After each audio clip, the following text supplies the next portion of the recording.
A tire blowout while driving can be unsettling, but knowing what to do is crucial. First, keep a firm grip on the steering wheel.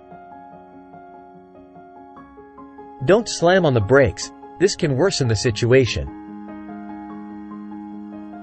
Next, slowly reduce your speed, maintaining direction. Then signal and move carefully to a safe area.